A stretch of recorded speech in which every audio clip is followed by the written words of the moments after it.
Yo guys, if you haven't seen my previous Grubcast of Leenock versus TheViper from the Winter series, go check out the rest of my YouTube channel.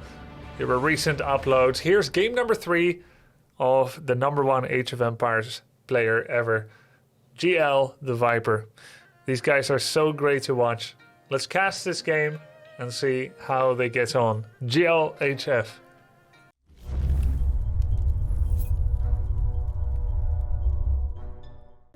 Alright guys, let's jump into this game. The game is live and still ongoing. I'm gonna drink some water and then we're gonna cast this third game, the decider between TheViper and Leenock.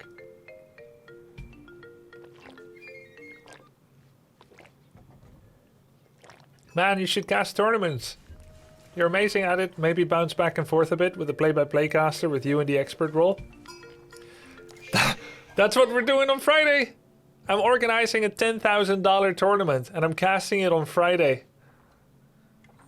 Together with my friend Moletrap. It's called the Castle Cup.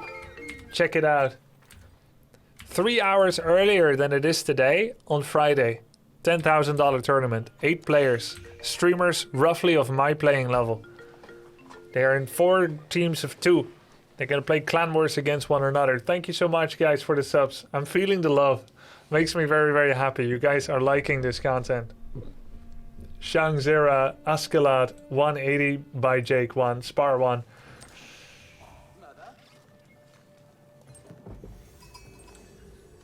Solo cast. I'm doing analytical casting right now. I have different styles, Farlafel. I have analytical casting. And I've got hype casting. I've got relaxed casting, and I've got information casting. I can definitely sit back and do relaxed casting and be excited when I am and don't be excited when I'm not. The reason I'm doing like this is because I'm looking to learn from this and I want to teach people the game as well. I want to teach people what is happening and why. And I have so much I want to say, more than what I can say, that I find it the clearest to clearly articulate what is happening.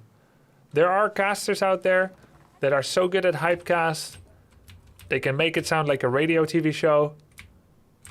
I'm not too bad at it, but I think I'm able to explain the game in a way that people understand it. And that's the service I want to provide to you right now.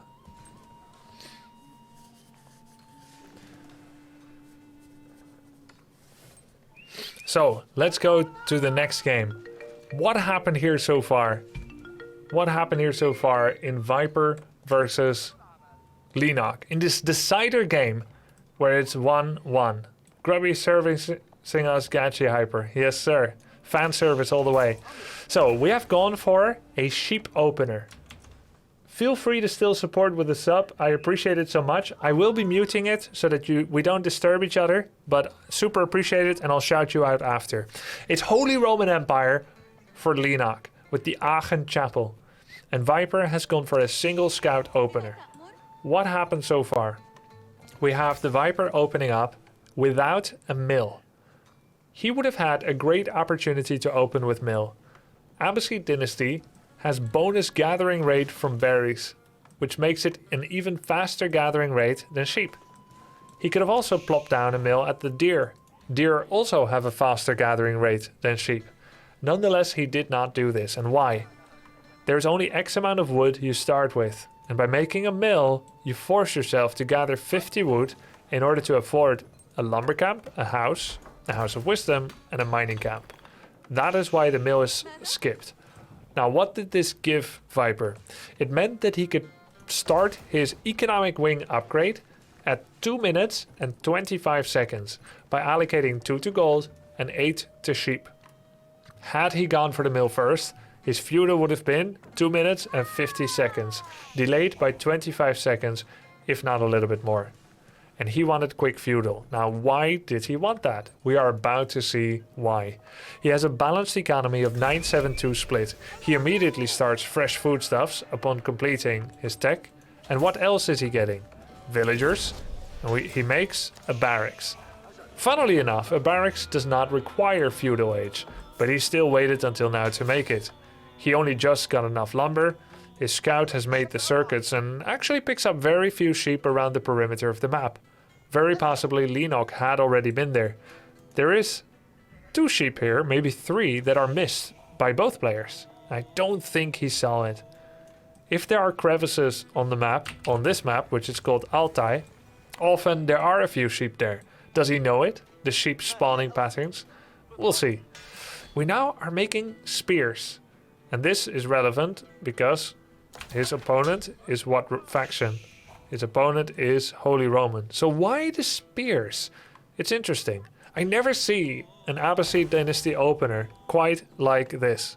With a large bank of food and wood and gold. 2 on gold still, a 3rd one showing up here.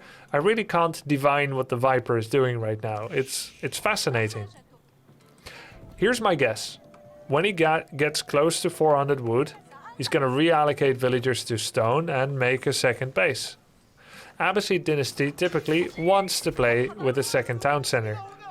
Now why is that? Fresh foodstuffs allows them to produce villagers at a cost of 25 food. That means that they can produce villagers for half the price. That means if they make the investment of a second town center, the drop-off in available food is not as great as it would be for a different faction. This makes it attractive for Abbasid. Furthermore, Abbasid shines with their unique identity in what is called their trash units. What are trash units? It's an Age of Empires term that is somewhat derogatively used to describe units that do not require gold to be made. Spearmen are trash units. Men-at-arms are not. They cost gold. So why are Abbasid Dynasty good at trash units? They have a unique upgrade that gives spearmen bonus damage. They also have a unique war wing, military wing upgrade that gives all infantry bonus 15% health. And they have an archery range upgrade, composite arrows, that offers them bonus attack speed on archers. So they're really good at a late game scenario where resources are limited. However, we are not late game, we are not in Imperial. So what is the Viper doing here with his early spear attack? Players like me and BeastieQT say you should never go for early attacks as Abbasid, as it doesn't play into the strength of the faction. But what Viper is doing here is a little bit of metagaming. He's made a few choices so far. The spearmen are here to damage scouts and stretch Leenock's multitasking. The meta build right now for Holy Roman as he kills a scout. First blood. The meta tactic for Leenock as a scout has been murdered by spearmen. For Holy Roman, the meta tactic is fast castle. Feudal somewhere at the 4-minute plus mark. And to start your castle upgrade, your Regnitz Cathedral at 7 minutes, 7:30, 8. And this is coupled with an early stables and a mill and a professional scouts upgrade. You then go around with 4 to 5 scouts, pick up deer carcasses from all over the map, bring them back, sponsor your food, pop down a 2nd and a 3rd stable, reach castle, make a bunch of knights, pick up all the relics on the map with prelates, and bring them back into your Regnitz Cathedral to generate infinite gold. So what is Viper doing? He's opened with 1 melee attack upgrade on the spears. He has currently got 9 spears. Abbasid is also allowed to make rams without needing any upgrades. He doesn't need to research siege engineering. So the spears are here to interrupt gold gathering. And he's hoping to delay castle. And I'm refraining from actually checking whether Regnitz Cathedral has been started. If he started it, he would make it here. Typically, Holy Roman will not build around the Aachen Chapel. And this is a mistake by Leenock to have made so many houses here. Because you have bonus gathering here from prelates. Late game, you can make farms and farms and farms. And the houses would end up being in the way. He's protecting all the different relics. The wall here has prevented relic collection easily from the underside of the mountain, as he's protecting this relic. This relic will be protected by some spears. This one, maybe Viper gives up on it. And this one is rather well positioned for Viper towards the back, both of these. Still, was this opener worth it? More carcasses are being collected. The spears will try to interrupt the scouts Are they going to run right into the spears? How many scouts will die? He dodges. A sideways maneuver sees him free of the would-be spear assailants. Quick reaction by our 450 APM Korean ex-Zerg, now Chinese/Holy Roman player and French, Leenock. Castle Age has been started. We have Viper electing to go with the Culture Wing upgrade that allows him cheaper research. Not going with the Military Wing, which would usually indicate a timing attack. More walls are planned to block out the fourth relic. These two relics are close to Holy Roman. Holy Roman built the Arachnids and they just reached Castle Age, much earlier than Viper. Even if Viper wanted to, he would not be able to make monasteries and steal the relics away. He's going to actively try to defend the two relics that are here. Spearman for Abbasid can brace and do bonus damage to Knights. Knights is the most common follow-up unit, usually for Holy Roman. But we can see scouting information. Viper has been scouting excellently. One relic has already been retrieved by the prelate. He's running home and even now is planning to deposit the relic at home for 300 gold per minute generation. That is success story number 1 for Leenock presently. And he's gone for men-at-arms and archers. Not so much into the knights production. The second relic up for grabs is here. It will be heavily contested by Leenock. His archers will dominate the spearman.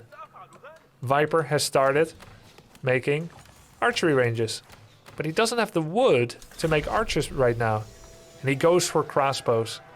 Triple archery range crossbows. Immediately upon reaching Castle Age. Seeing the barracks, he anticipates men-at-arms. And crossbows do bonus damage to heavy, which men-at-arms are. Enough men-at-arms can destroy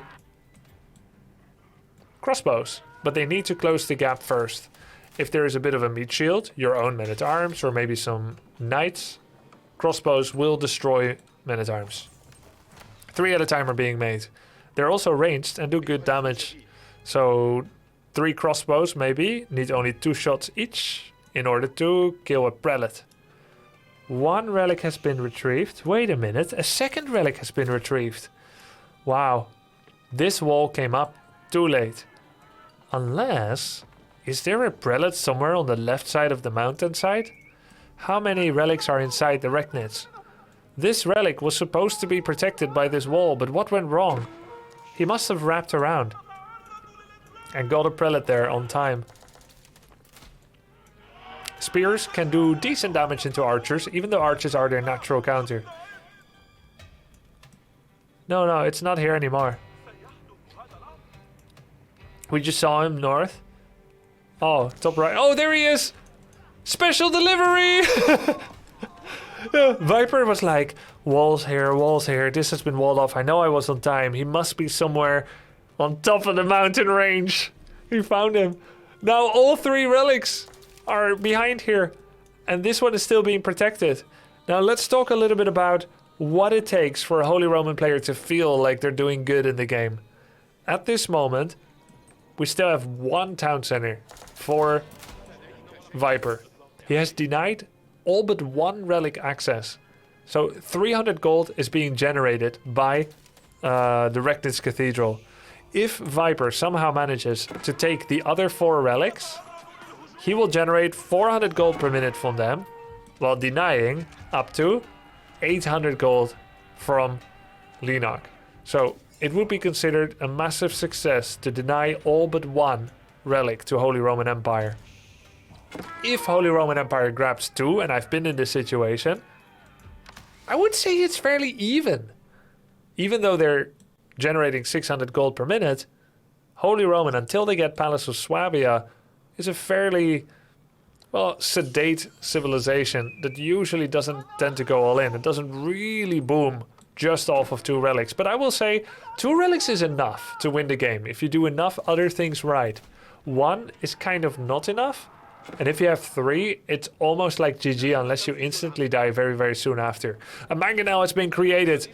Mangonels are pretty good against men-at-arms. I show you the damage. That's a lot of damage. Now, men-at-arms have 5 armor against melee and 5 against ranged. But mangonels don't do melee or range damage. They do siege damage. So it completely bypasses the armor class of the Holy Roman units. Crossbows are here to prevent the gap close, to prevent the cheap gap close. The movement speed of crossbows is 112. Much faster are the men-at-arms, 124, and if they charge even more so. 158 when they charge. So they can close the gap. Archers are also good into crossbows, as they are much cheaper and don't cost gold. Crossbows cost 80 food, 40 gold. And he's getting a few shots, but it's easy to accidentally overshoot. He's actually focusing the Landsknecht. There's one Landsknecht here that does splash damage. Can he close the gap and do one of the splash damages? Whoppa! This is a big army. Is Viper ready for this at all? He's been gathering resources heavily. He's got the research upgrade. Blacksmith is currently upgrading Military Academy, which was cheaper. And men-at-arms will eventually get whittled down by the crossbows, especially abusing the tight corridors of the alley that he has built here. But how many villagers will die during this? Let's take a look at total units lost at this time. 35 by Leenock, 29 by TheViper. His vill count, 50. Not too bad, but I suspect there might be just a few more villagers for Leenock, as he hasn't lost any. But he's getting good trades here. Killing units as they try to run away. We've got 2 attack upgrades finished for the crossbows. So how are we doing in terms of relics? We have 1 relic successfully retrieved for Viper, and he's bringing back a 2nd. He still has access to a 3rd, and even the 4th relic has not yet been picked up by Leenock. He's gotten so distracted by the ways of war that he's not had the presence of mind to pick it up yet, but it should soon follow. A massive army is amassing for Leenock, as he's looking for blood. He's looking to push back against Viper. Viper finally did see fit to gather 400 stone nearly and make a 2nd town center. Finally getting to that situation that some players are convinced Abbasid should rush towards immediately. Springholds have been made by the crossbows. The in-battle siege engineering removes the need for a siege workshop, and the Springholds do bonus damage to rams. They will deal with it easily. The mangonel will also wreak havoc on the units if left alone, but it is not being left alone. In are the archers moving, the men-at-arms, the Landsknecht. Are there any Landsknecht here right now? He's trying to destroy the mangonel, but it's being repaired. In-combat repair is insane in this game. 10 units shooting torch damage. The villagers are repairing it, and not a single villager was killed. The mangonel wasn't killed. The crossbows are shooting for free. The archers move in for a few hits, and they're getting their victims. They're finding a mark. He's targeting down a few villagers. He's killing some crossbows. As Viper says, why would I trade crossbow fire with your archers? I'll just go inside, shoot arrows from the town center without the need to expose myself to unit losses. In the meantime, though, the rams have been doing some work. This is a mixed bag for sure. 49 villagers. Remember, Viper had 50 villagers before he finished the 2nd town center. So although he has access to bonus villager production, he's gonna have to lean heavily on that. He's at 51 workers. They're both in Castle Age. Leenock has climbed ahead by killing so many buildings. Could it be? Is Leenock winning this? He's not relying on the Regnitz Cathedral at all anymore. He's just swarming in units. And the mangonels, without the siege movement speed upgrade from the siege workshop, are not moving particularly fast. Where is the priest? There is an imam. He's right here. There is an imam that could pick up another relic that could help with conversion. Relic conversion threat could actually help to protect the backline of Viper. Forcing the men-at-arms back after taking free hits from mangonel, springald and crossbows would be a great way to actually buy time. Note how little archers are doing against mangonel and how much mangonel is doing back 3 victims from a single shot. But mangonels are expensive. They cost 600 resources and archers only cost 80. So what is a fair trade really? Leenock must be happy with this. One mangonel here, 2nd one being made. There's a springald back here. Villager count 54. Are we producing villagers non-stop? Yes, we are.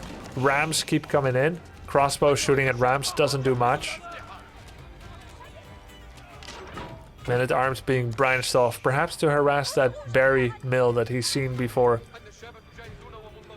What a wicked game between these two that is developing. We have a lot of wood here for Viper. He's gathering very little in the way of wood, of food. 3 on food. Viper's economy has been so thoroughly disrupted, and he's finding it hard to find peace, to find the balance, to get back into it. Where are the crossbows? They're right here. They're shooting men-at-arms. Crossbows are taking a lot of damage from the men-at-arms. They have 80 health, no armor, so even though they shred men-at-arms, they are getting shredded back. Berries have been disrupted, 44 on wood, and nothing on food shows the depth of problems that Viper is suffering right now. How much has Marketplace been used? Quite a bit. Archers backstab, killing extra villagers. Viper does have the textiles upgrade, but he's losing villagers nonetheless. Only 10 villagers fit inside this town center. A very happy trade for Leenock. He's using basic units. It really reminds me of Leenock's style with StarCraft 2 Zerg, where he would constantly flood Zerglings all around the place, killing workers, causing disruption, using his superior multitasking. 15 crossbows, 3 springles, and 2 mangonels. Viper tries to restore gold mining. He tries to restore gold mining from a camp that he didn't initially gather from, as this one has become far too exposed. An outpost is being made for vision and for defense. Archers once again take additional victims, killing 1 more villager, but he's not looking to throw them away in a cavalier fashion. He wants them to remain a threat, a distraction. 1 more relic here has been forgotten. No imams currently are alive, and he's finally making one again and rallying it on the relic. What is insane to me is that Leenock is doing all of this without this relic. He has never collected it, as it disappears from the minimap, even if you are not the one that took it. Oops. 17 crossbows, 3 springles and 2 mangonels. It doesn't seem like quite enough for the next attack. More rams and men-at-arms are coming in. And throughout all this, we still have 9 villagers in the town center. Viper doesn't know that there's still 9 inside. He has made farms, but is not actively gathering from them. Food is needed. Oh, that's gonna be a big mangonel shot. These are all Landsknecht, by the way. It seems like there is plenty of gold for Leenock at the moment. Villagers are starting to get some ram damage in. Landsknecht were used to harass villagers, and also because they don't take bonus damage from crossbows. Nor does it matter. They're gonna die anyway, they have no armor. But I can see how Landsknecht may seem attractive into crossbows, especially if you hide them in rams, then pop them out as a grand surprise. Though opponents can't see this. Units are coming back in again. Mangonels wreaking havoc, but once the gap has been closed, what's gonna happen next? There are arrow slits in this outpost. 1 mangonel is getting attacked. Repair will actually make quick work of that. Things happening everywhere. A few men-at-arms killed another villager here. The big question here is, does Leenock have his own second town center? Will he eventually get this second relic? 3 relics have been collected for Viper, although he has momentarily forgotten it. Army check, 22 crossbows. Has he got melee armor yet? No. 1 or 2 melee armor may not seem like the most important thing. And it's very cheap. Just 35 food and 87 gold. Finally, Viper is getting the time needed to restore order to the world. Finally starting to gather from the farms around his town center, building a second patch of farms. He has been living threadbare, sleeping on the streets, slumming with lowlifes for so long that finally, when he gets to sleep with his head on the pillow with a blanket over him, it feels good. He's done all that without almost any gathering of food. Now, with 4 archery ranges, he's looking to turn the tides, being aggressive. The Imam dropped off the 3rd relic. The 4th relic still here. A criminal, big oversight and mistake by Leenock. And he's made his own siege workshop, making springles. Far too late, perhaps, as springles are the counter to springles and mangonels. A very big mistake by Leenock not taking this relic. Viper's gonna pick it up. He's got siege superiority right now and is still sticking to his guns. By that I mean crossbows. They are being made. Villager count right now is 70. He's recovered beautifully from this. And it seems like the Holy Roman Empire is now being driven back. But he's got to run. He doesn't want his siege to be caught out. No, he's got a chance to shot with the mangonels. He's shooting archers and men-at-arms. Springals and mangonels are getting attacked, but they're actually a pretty good tank. They don't take a lot of damage from archers, and he gets another big shot into the archers. He's repairing it. How many villages are here? There are 4 villages here doing live repairs. It looks real good for the Viper. The mangonel actually functioning as a tank. With its 8 ranged armor, it's taking 1 damage per hit from archers. And although the men-at-arms can transfer to torch damage, that's torch damage that is not melee damage into crossbows. The triple ranged threat from Viper seems to be proving superior here. And he's even gathered enough stone to solidify his position with a keep. An aggressive keep to provide a fallback point. The prelate finally comes here looking for that elusive relic that was so cavalierly forgotten during the heat of battle. Leenock's past mistakes catch up to him now, as a ram was made starts to take down the siege workshop. Desperate measures indeed! Villagers come in to attack the Springolds. They're going to be more effective than any men-at-arms and Landsknecht were so far, quickly burning down the Springolds.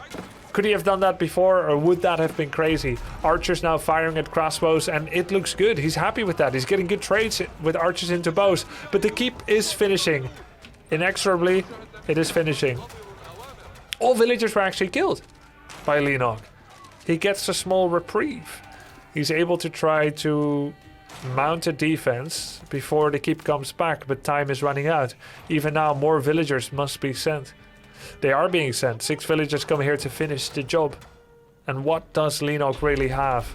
He's been running infantry, heavily armored infantry at Viper. And if it wasn't good enough before, when Viper was on his knees, why would it be good enough now that Viper's standing on a mountain and shouting, payback time? 76 villagers. Villagers are fully being queued up. The economy looks healthy. The bank for Viper is growing. His army, 2 Springles, 4 archers, 28 crossbows, being backed up by additional archers. And veterancy upgrade allows Viper to start trading more cost efficiently with the archers of Leenock. Leenock does a counterattack. He's starting to kill some villagers, but all the villagers are half price, remember. He's producing from 2 town centers. And I've become increasingly suspicious that there is no second town center for Holy Roman. He would not have been able to keep up such production had he done that. Regnitz Cathedral stands in front. Ram comes in, villagers are starting to fire. And this looks like a last desperate measure. Leenock digs deep into his RTS experience, trying to think of moments where he's been in this situation in games of StarCraft, where counterattacks were able to pull the rug out from under his opponent, draw back the army of the assailant, disrupt the economy. 10 Zerglings can quickly kill entire squadrons of probe lines, but in this game, not as much. More forgiving. There's more time. There's more comeback ability. Villager count still at 70. He's losing some, but who's counting? I'm actually literally counting right now, and I'm saying, who's counting? It does not matter. 2 imams on the field right now. One side has been taken, a second is being taken, and he's going in position to take the 3rd side. The keep still here. Finishes burning oil upgrade. The only play that maybe could have been made was to swarm this keep with mass villagers and men-at-arms and to burn it down with torches.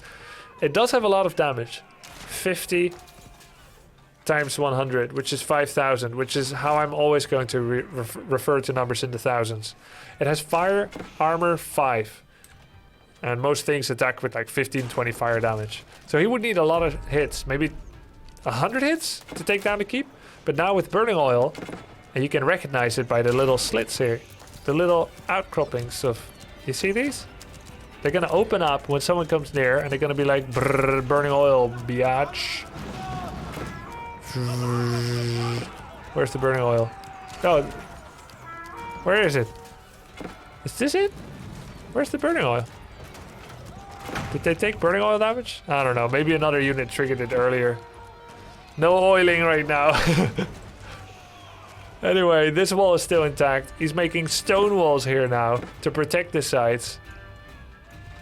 The war machine is well and truly on. Knights are coming in. We've got 3 stables knights. We've got archers coming in. The total army size right now, 8 knights, 22 crossbows. The final assault of Leenock, but it's being repaired by villagers. The final stand. God, I thought he was gonna break Viper. It was so close. But he grabbed the Viper from behind its neck and tried to make it pacified. But Viper recoiled and bit him back. Big mistake not taking that relic. Could have helped that extra gold. You can convert that extra gold to more Landsknecht. You can convert it with Marketplace into other resources. When he finally let up pressure, Viper was able to restore order in his town and get much farmlands. Golden Age tier 2 has been activated. He could even get agriculture upgrade. Quite expensive actually, but useful. Gathering rate from farms. And villagers are coming in. Never what you want to see. Villagers trying to fight knights. GG! Viper makes the comeback and will stay alive in the Winter Series 1, winning with a 2-1 score against Leenock, who it seems very nearly did it. Villager count, villager graph. Oh, yeah, he was always ahead, and Leenock only ever managed to bring him just about back to the center line, but never below where Leenock himself was at. Militarily, Leenock had a double lead at times, but eventually traded poorly enough to drop too low, allowing Viper to come back. The total resources gathered is 22,000 against 16.5. He got his food in. More wood as well, more gold. All of this with Leenock having more resources, though I will say that extensive marketplace trading kind of inflates it. It counts as both of the resources, the one you gathered and the one that you gained, without subtracting your investment, I believe. At least I heard so. But that's insane. That means he traded very cost inefficiently. GG.